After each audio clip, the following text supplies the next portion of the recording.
بسم الله الرحمن الرحيم. magacayga waxaa la yidhaha Saciid Maxamed Cali Saan horey idinku sheegay waxaan ahay odayaasha magaalada Caluule odayga ugu maaragtay maaquulsan oo meesha ka ah Jeermanka ka ah daartan aynu hadda joogno waa daarta maamulka degmada Caluule ama se gobolka Casaylaan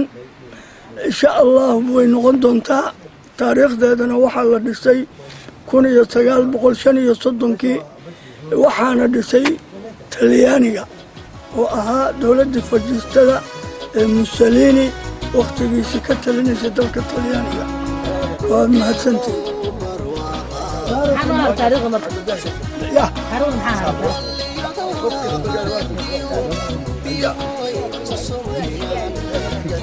English bas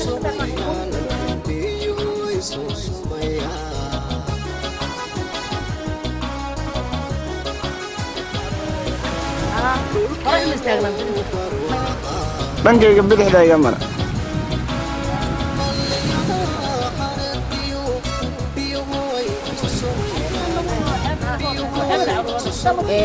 annagoo la soconna wafti ballaaran oo nooga yimi dalka dibaddiisa Yurub iyo Ameerika iyo inta la mid ah waxaa ila taagan walaashay Sahra Xaaji Xalwo oo aan ku soo la socota waftiga oo aan ku soo dhaweynayo deegaanada Caluula intay ka kooban yihiin oo aan kala barayo haddana waxaan taaganahay xeebtii baddi weynayd ee Caluula oo quruxda badnayd ee lagu dagaalan jiray waxa lagu dalxiisi jiray halkan waxa weeye waxay ku aadan tahay guriga orientation-ka waana meeshii ay soo dhigan jireen tourism-ka dalxiisayaashu ay ku dalxiisi jireen oo annagu caruurana aan ku ciyaari jirnay daaray waatan xeebta Caluula ku soo dhawow gabdhaha kaleeto oo waxa weeyaan tulka ahna ku sheeg si iyaguna roogla dalxiisaan oo waxa weeyaan ay u soo booqdaan oo u arkaan dhismaha wadankana uga qayb qaataan sida adiguba hadda ku taagan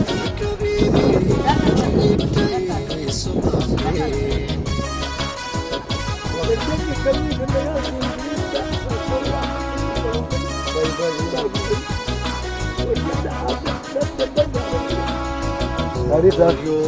قدام مقسان راسفيل عالم كوحة كبر راسفيل وكا بولموك لو بولموك ولا سامر كيف فريد محاول انتهي لبح بارت الواحد سامر كيف كدو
maalintan iyo sanka ku keenaya baadadan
gubo halkeedii la waayo xeedeerayaashiyo odayaal ku xiiqeen ama talis xumaado dadkiisii xasuuqo xorriyaddii ka qaado waxaa kaaray dunida ayaan ku xirxirano adaan ku xanibane ayaan ku xirxirano adaan ku xanibane annaa xaaladaydiyo xogtaydaba ma haysidee annaa xaaladaydiyo xogtaydaba ma haysidee ama talis xumaado dadkiisii xasuuqo xorriyaddii ka qaado waxaa kaaray dunida ayaan ku xirxirano adaan ku xanibane ayaan ku xirxirano adaan ku xanibane annaa xaaladaydiyo xogtaydaba ma haysidee annaa xaaladaydiyo xogtaydaba ma haysidee